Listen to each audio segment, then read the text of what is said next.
আসসালামু আলাইকুম রহমতুল্লাহি ওয়া বারাকাতুহু। সম্মানিত দর্শক, শুরু করছি ইসলামী কুইজ। তবে সর্বপ্রথম শুকরিয়া আদায় করছি আলহামদুলিল্লাহ, দরুদ ও সালাম সাল্লাল্লাহু আলাইহি সাল্লাম। আসুন আমরা দেরি না করে ইসলামী কুইজ আমরা প্রশ্ন করব এবং প্রশ্নে যে উত্তর দিতে পারবে তার জন্য থাকবে পুরস্কার।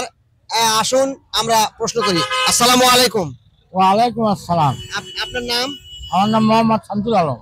জি, আচ্ছা বলেন, কবরের ভেতরে মানুষ মৃত্যুর পরে কবরের ভেতরে যে তিনটি প্রশ্ন করা হবে সেই তিনটি প্রশ্ন কি কি?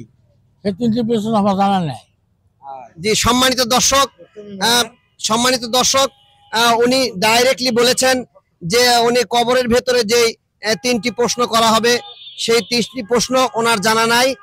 আপনারা কমেন্ট বক্সে জানাবেন যে সেই তিনটি প্রশ্ন কি হবে এবং তার উত্তর কি হবে। ধন্যবাদ সবাইকে। আসসালামু আলাইকুম।